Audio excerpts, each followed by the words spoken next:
Barbie Fortesa, welcome back to GMA Integrated News Interviews. Finally, na solo din kita. Oo nga, matagal lang nakaschedule to Oo, eh. parati kami chaperon dati. Pag ini-interview Oo kita nga, eh. oo. At Oo. least ngayon, one-on-one, no? One-on-one. Love And it. let's talk about muna yung P77. Okay, ang ganda ng description na nabasa ko dito eh. Mind-bending horror film. Correct. And this is the first time I'm seeing you in a horror film. Yes. How is it for you? It's a dream come true for me because I am a big horror movie fan. And it's my reunion project with my director, Derek Cabrido. And ang ganda ng story, ang talino. At to be honest, medyo na-challenge ako, na-pressure ako dito sa material In what way? namin na to. Because, we're really gonna attack the mind of the character. We're really gonna dissect the mind of Luna Caceres. We will delicately delve into PTSD, post-traumatic stress disorder. So, we made sure na ma-execute namin ng maayos dahil doon magsisimula yung real-life horror ng character ni Luna Caceres. Nakaka-proud kasi nakita ko yung teaser, di ba? And doon pa lang, sa teaser pa lang, kitang-kita na yung, kung gaano siya nakakatakot. Just by looking at your expressions doon, paano ka naghanda? Medyo medyo malalang preparation. Kasi it's a totally new genre for me. And going back to filmmaking is always challenging kasi iba yung disiplina at yung pag-arte mo as compared to TV acting. Yung TV acting kasi mas malaki, mas animated per se. Ang pelikula mas nuanced, mas subtle yung pag-change of expression. Pero dapat malinaw. Malinaw yung mensahe, malinaw yung objective mo sa eksena. So, doon ako na-challenge kasi meron akong kasabay na TV project na ginagawa with P77. At yun nga ay ang Pulang Araw na malaki din ang demands. So, kailangan ko siyang i-alternate talagang yung disiplina when it comes to technicalities of acting. Kailangan ko siyang Wait lang. i-alternate. Cut kita dyan. Yung Pulang Araw, di ba, niloloko nga kita. Hindi ka pa ba nade-dehydrate? Yun. Kasi, di ba, bawat eksena, umiiyak ka eh. Yes, oo. So, kasabay na dito Kasabay. yun. Parang MWF Pulang Araw, tapos TTHS P77. Hindi ka nabaliw? Yun yung medyo naging fear ko at the time, to be honest. And sabi ko nga, kaya malaking tulong sa akin na malakas yung support na nakukuha ko from my team, from my family, kasi they keep me grounded and they keep me sane. Kasi mahirap eh, parehas siyang emotionally demanding yung both projects. So, yun. Na-challenge ako, yes, pero it's definitely one for the books, yung experience na yon. And given the chance, I would do it again for sure. Kasi, nabalitaan ko, yung while you're shooting P77, challenge sa'yo kasi nauunahan ka ng gulat. Totoo. Oo! Kasi syempre alam ko na yung mangyayari sa eksena, di ba? So may mga times na nauuna talaga yung gulat. I'm a big horror fan. So ako talaga yung market. So yung level of fear ko, tapos ako pa yung nagpo-portray ng horror na pelikula. Mahirap, ha? Lalo na nag-dubbing kami nung medyo, parang 70% done na yung film. Tapos nun ko pa lang siya napapanood. Yung gulat ko, Nagugulat ka totoo talaga. eh. Oo, ang hirap mag-focus dun sa idadub mo na voice over. Oo. Kaya talagang very, very exciting tong project na to. Well, there's another big project. Yes. Grabe, ang swerte mo ngayong taon. Parang, ano ba yan? Amen. Thank you. Oo. Aside from Salamat. P77, meron ka ring Beauty Empire. Beauty Empire. Let's talk about you and Kailin Alcantara first. How is it working with her again? Ngayon ko lang siya nakatrabaho Ngayon lang. sa isang teleserye. Nakakatrabaho ko na po siya dati sa All Out Sunday. Yes. So sumasayaw na kami together, nagsispills na kami together. Pero ngayon ko lang siya na-experience as an actress. At masasabi ko na she's very delightful and generous. And she's very genuine when it comes to giving emotions sa eksena. Marunong siyang magtimpla ng eksena. Magbato. Yes, oo. At saka malalim. Malalim yung hugot niya bilang aktor. Kaya isa yun sa mga hinahangaan ko talaga kay Kaylin. And I'm very, very happy and grateful na kasama ko siya dito sa proyektong ito. Pero nakita natin yung teaser dati, yung campy teaser Yes. kasama si Miss Rufa Gutierrez eh. Yes. Oo. I'm sure maraming backstories yan habang sinushoot nyo yan. Nakakatawa yan eh. Oo, for sure. Lalo na si Miss Rufa Gutierrez, ang dami niya talagang mga jokes na hindi niya sinasadyang maging joke. Kaya I would say na Miss Rufa talaga is naturally funny. Tapos, napaka-approachable niya, napaka-accommodating niya. So, mas madali rin para sa amin ni Kaylin na gumawa ng eksena with her kasi ang warm niya kasama, tsaka ang fun niya kasama. Itong yung napanood natin na campy na teaser, no? Ibang-iba yung napapanood natin ngayon. Yes, Oo. yes. There's a lot of drama. There's a lot of yung talagang nagpupuyos na naggalit. Yes, yes.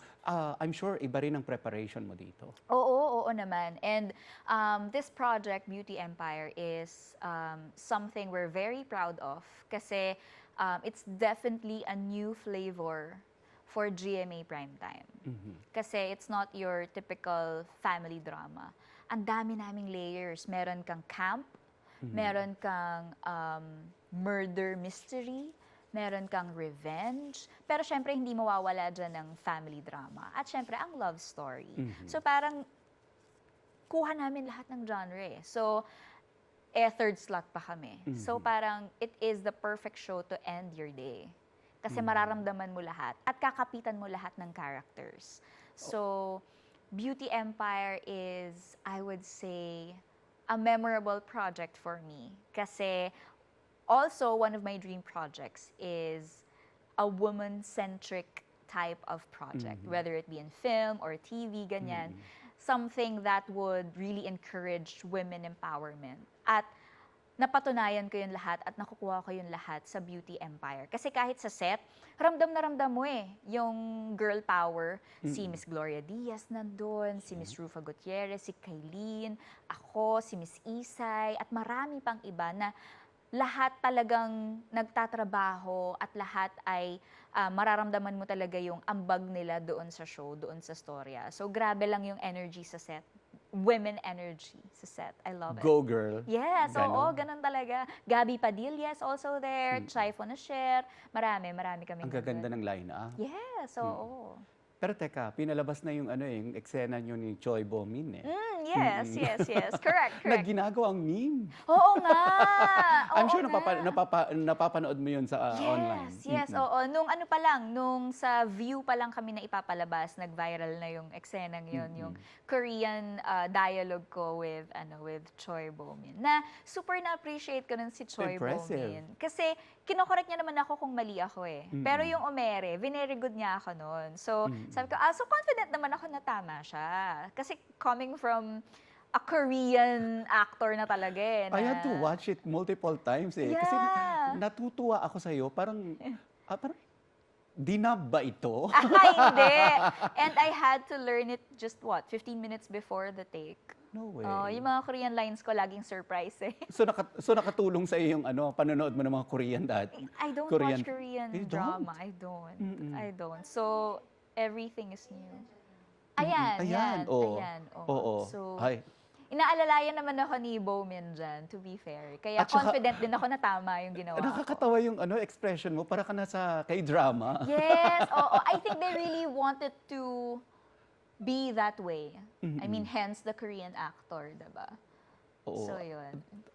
Ang galing, ang galing. Marami pa kami may expect na ganyan. Na Korean lines? Na Korean line. May pabugso-bugso. Kasi syempre, we have to consider also the Filipino audience. Oo. Diba? We have to cater to both View audience and free TV audience. So yes, from time to time, may mga ganyan. Si Bo-min, meron din siyang mga Filipino lines. Ganyan. Ikaw naman ang nagtuturo. Yes. may ganyan. Pero mostly talaga si Direk Mark de la Cruz, tsaka yung translator. Kasi even yung comments na nakikita ko, even yung mga K-drama fans, natutuwa sa sa ginawa mo. Mixed reactions, actually. May ibang natutuwa, may ibang natatawa, may ibang na-offend, may ibang challenge nila yung mga sarili nila. Parang kasi yung I think it was Creation or View ba, na nagpa-challenge sa TikTok na gawin yung dialogue ko in Korean. Tapos maraming gumawa. So Maraming nakakatuwa kasi ganun sila ka-engaged dun sa show. Na ganun sila ka-involved dun sa show. Nakakatuwa. Ayan. Katuwa. I-share ko lang, kasi, di ba, pag nagkukwentuhan tayo, pag binibisita kita minsan sa set, tinatanong ko, ano pa ba yung mga hindi mo nagagawang mga genre? Sabi mo, di ba, parang, hindi pa ako nakakagawa ng horror film. Gusto ko yung nakakatakot talaga. And this time, eto ka na. Pero hindi madali. Actually, lahat ng yung ibang interviews ko with you, memorable for me. Kasi naalala ko, ikaw yung unang nagtanong sa akin after Maria Clara at Ibarra. Parang after the success of Maria Clara at Ibarra, ano pa yung gusto mong gawin? Tapos sabi ko, gusto kong magkapelikula. Tapos nagkatotoo. Tapos I think it was just last year, yung Christmas party naman ng Sparkle, tinanong mo ako, ano yung gusto mong genre ng pelikula? Sabi ko, horror. Nagkatotoo. So feeling ko lucky charm kita. Lahat ng pinag-uusapan natin nagkakatotoo. Sasabihin ko lang nag-research ako talaga. Okay. Like, kanina I was looking at yung data namin. Sa'yo pa lang ng mga solo interviews ko, 292 interviews. Oh my God! Since 2009? Simula nung nagsimula ka, simula nung Stairway, Grabe. simula noon, 292. Ang tagal na pala nating magkasama. Oo, and I will not say I know a lot about you. But at least, diba, komportable tayo sa isa't isa. Oh yes. Oo, naman. 292 ba naman? Grabe, no? Hindi pa kasama yung mga dati, May Closing mga in nauna pa doon na 300 nasira. interviews na pala tayo. Oo. Lahat na yata ng mga major sa buhay mo, like your But before graduation. anything, I want to ask, are you still okay? Are you okay? Are you feeling okay? How are you feeling now? Is that a threat? No, I'm just asking. I'm just asking. No, Because now that I'm aware, I want to know if you're okay. I'm okay. Okay. Thank Okay, you. go. Carry I'm on. okay. Okay, and sabi ko nga sa'yo, like, I don't want to claim that I know you very well. Oh, thank you. Because, that means a lot. I've seen how you take care of people. Even, yung mga small nuances mo, like yung pag magkasama tayo, like, di ba, meron kang look na parang okay ka lang?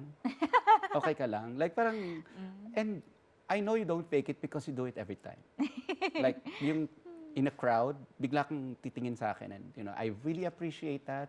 At sasabihin ko na sa'yo, isa ka doon sa mga artista na iniingatan kong tanungin. Oh, thank you. Because I know how you value your privacy. Oh, thank you. But sometimes you just have to ask things.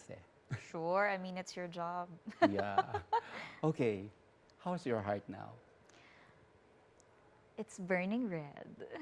Very happy. Very happy. Very happy. Oo. Are we talking about it in such a way na kasi nakakapag-me time ka and you discovered yourself after a while?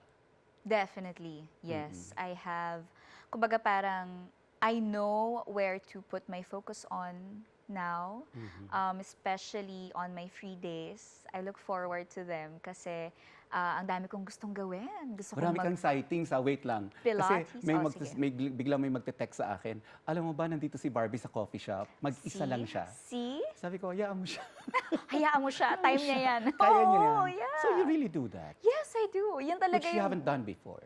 Oo. Well, kasi syempre, busy din. Tapos, ewan ko, siguro yung parang drive ko to really go out is hindi ganun ka lakas at the time. Pero parang, at the beginning of this year, parang ang dami kong masyadong energy. Tapos hindi ko alam kung saan ko siya ilulugar.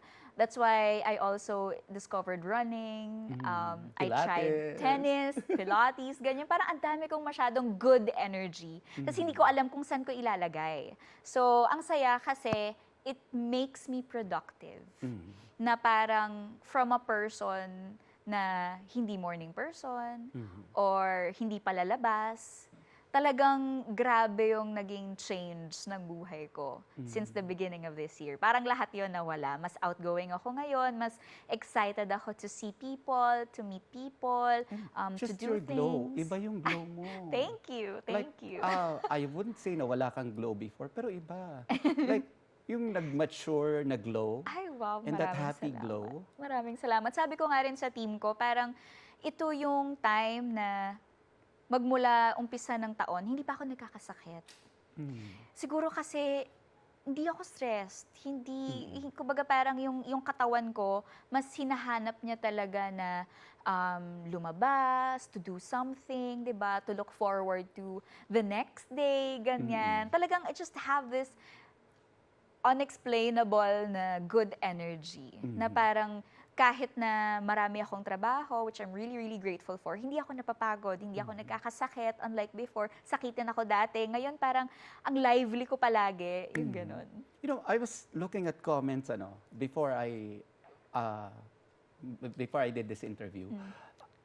May mga names ng mga lalaki na lumabas. And I'm going to bluntly ask you. Of course, ito, no-brainer to. I mean, Alden Richards, I know. Best friend mo. Yes. Pero that's all there is. Oo Best friend. naman, oo naman. Ako, kami ni Alden, magkaibigan kami magmula pa ng Twin Academy. Oo, sa The Road, magkasama na rin kami. Horror film din yun, by GMA Films. So, marami na kaming pinagsamahan ni Alden. And I'm really grateful kasi parang nung simula ng taon, nagkataon na parehas kaming mas may free time para tumakbo, 'di ba? Para mas magkasama. Kasi sa tagal namin magkaibigan, noon lang kami talaga nagkasama. Yung Kasi naging lagi kaming magbarkada busy. talaga. Oo. So, finally, parehas kaming nagkaroon ng more free time to spend together. So, mas nakilala ko siya bilang tao, bilang kaibigan, mas nakapag-catch up kami, ganyan. So, nakakatuwa. And ang one thing about Alden, he's always very supportive. At saka siya yung tipo ng kaibigan na maaasahan mo talaga. Tsaka I would consider Alden as one of my constants talaga. Yung pag may problema ako, Alden, ganito, ganyan. Hindi naman ako nangungutang. Pero like, Hindi po totoo yun. hindi naman po ganong totoo yun. level. Pero like, kung kailangan ko lang ng, kunyari, advice, kasi syempre, mas marami na siyang experience. Oo, ma-advise si RJ. Diba? Oo, pagdating sa trabaho, sa career, ganyan, marami talaga siyang nabibigay sa akin mga payo. Masakit nga lang siya mag-advise, no? Kasi totoo, pero feeling, yun kasi yung Hindi, kailangan kasi no ko. filter siya mag-advise. Yes, oo. Yun ang kailangan ko rin kasi. So, lagi ko naman yun nakukuha from him. So, I'm really, really grateful for him. I'll move on to the next name, Sure. Jameson Blake. Jameson Blake, nagkatrabaho kami sa isang pelikula, which will be shown, I think, last quarter of this year, if I'm not mistaken. Hindi pa napapalabas? Hindi pa. Oo. Matagal pa.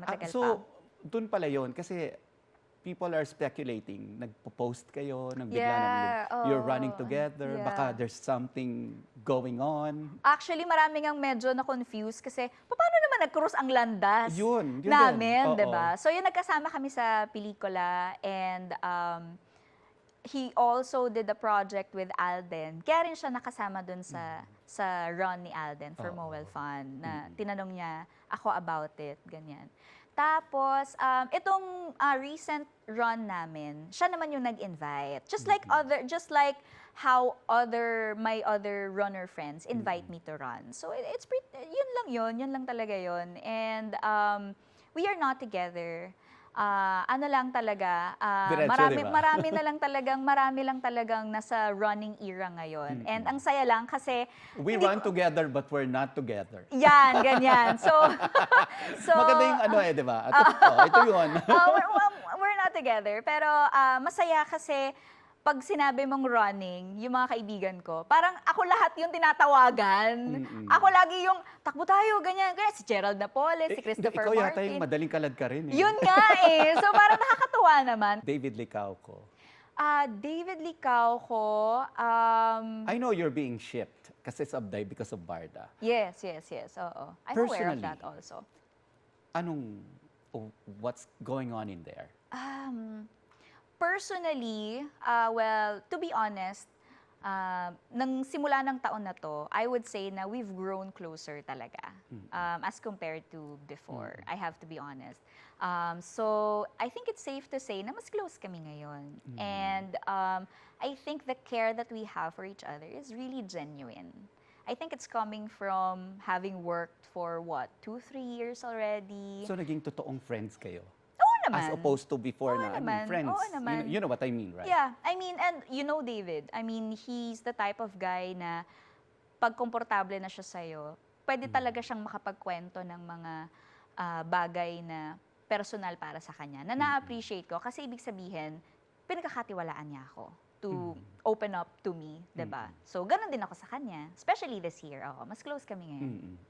Pero strong yung pag-ship sa inyo eh. Like, Ah, you know what, nga. di ba? I mean, Yes, like, parang yes, yes. Barda, and, Yes. you know, it should go beyond the screen. Parang ganyan. So, how are you feeling pag ganyan? Well, I guess it goes hand in hand.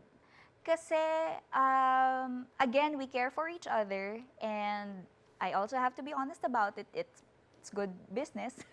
Diba? Na people tend to ship us pa rin kahit na sa ngayon, medyo nagso-solo era kami. Diba? Nakakatuwa kasi andyan pa rin yung mga tao, nandyan pa rin yung mga sumusuporta sa amin since Maria Clara at Ibarra. So, I think it goes hand in hand. It's a win-win situation. And I also like the fact na napaka-considering at napaka-sweet ng fans kasi they support us as a love team and they also support us as individuals also. So, nakakatuwa naman yun. Nung taping ng 75th anniversary Yeah. ng Yes. GMA, in one of the moments there, off-cam, hindi naman nakita on-cam, in-approach ka ni Jack. Can you share a little bit of kung ano yung nangyari? Well, about that, since there was a photo that came out, I think I don't have to discuss it any further. Yeah. Kasi may photo naman na lumabas. Pero that's just about it. Like, Yes, oo. Sorry, let me rephrase na lang. I don't want to discuss it any further. and I respect that. Thank you. You know where I live.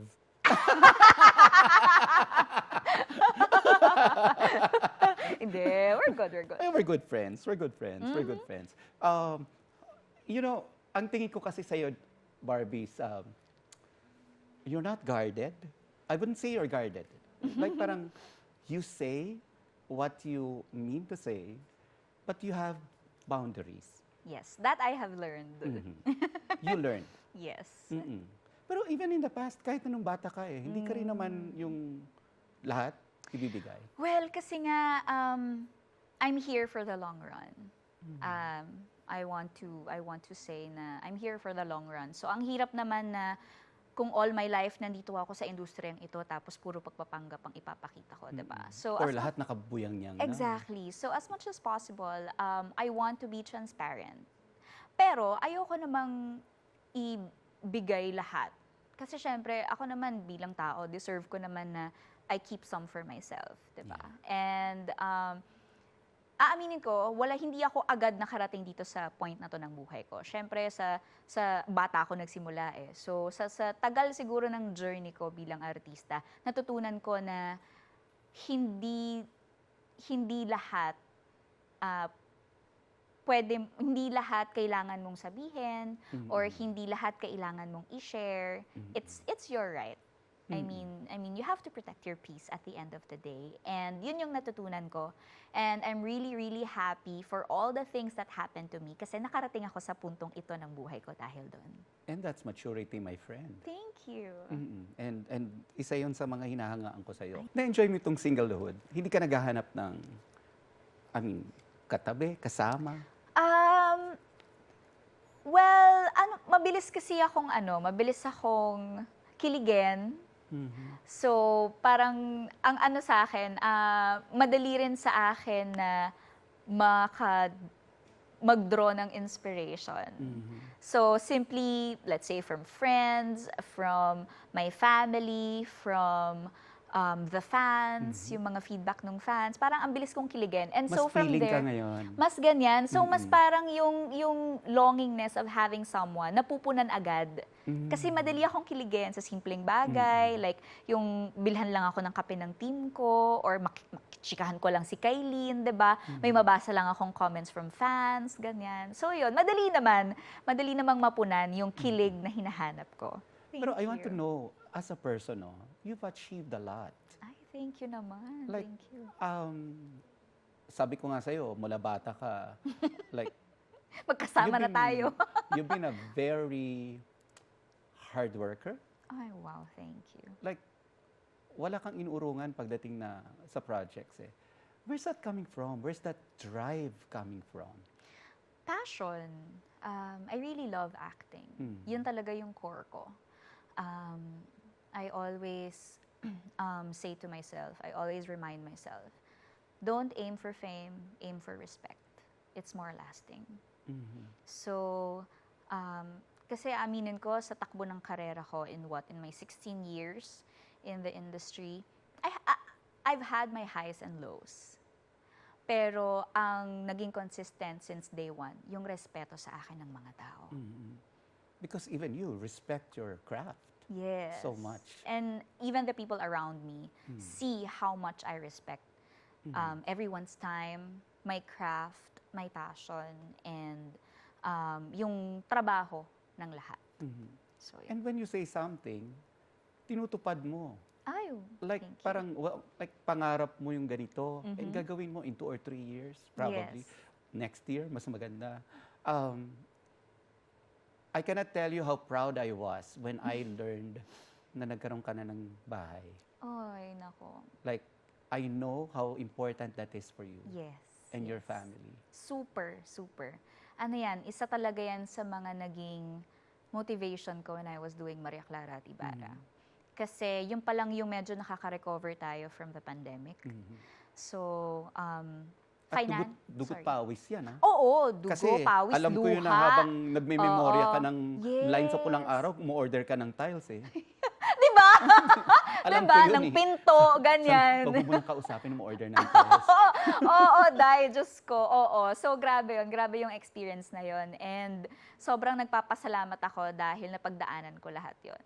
Kasi ngayon, looking back, sobrang fruitful ng mga proyekto ko at sobrang fruitful nung naging resulta ng bahay ko. Kasi talagang from the ground up ko siya talaga tinrabaho. But that's your gift to your parents. My parents and myself also. And Kasi yourself. ginusto ko rin talagang patunayan sa sarili ko na okay, nag-pandemic. Okay, medyo nag-struggle ako. I mean, like everybody else did, di ba? Pero this is not the end of me. Babangon ako, definitely. Lahat tayo. And yun naman yung hinangaan ko sa ating lahat, 'di ba? Kasi lahat tayo talagang pinabagsak tayo ng pandemic eh. Everyone, walang piniling industriya. Kahit mga airlines, 'di ba? Akalain mo 'yun. So, naging motivation 'yun sa akin na hindi ito ang magiging katapusan ko. Babangon ako. I will do everything. Kunin ko lahat. Magi-guest ako dito, magsusupport ako dito sa show na 'to. Mag-host ako dito. Rarakit ako dito, ganyan, kahit medyo may danger pa ng COVID before. Kunin ko lahat yan. Mas yun talaga yung nag-push sa akin. So, nakakatuwa lang kasi ngayon, nakakwento ko na siya with pride. Kasi Kasi nalagpasan Nalagpasan mo ko. na. Nalagpasan ko siya. Pero nabago mong buhay, hindi lang buhay mo, buhay ng lahat ng mahal mo sa buhay. Ay, wow. Nako, I think that's the greatest achievement, if you would ask me. Have you tried thanking yourself? Thanking myself, I don't think I've ever done that. Pero mas good job. Mas parang, see, kaya mo. Or yung parang, she believed she could, so she did. And you Mas did. ganyan. Yes, I Oo. did. And you really did. Yes! I'm Proud so ka. happy! You know, I really love to explore this. At sabi ko nga, minsan lang kita ma-interview Oo nga. ng matagalan. And I really love this interview. I really love this interview also. Thank you so very much much. for making me comfortable. Thank you. Thank you.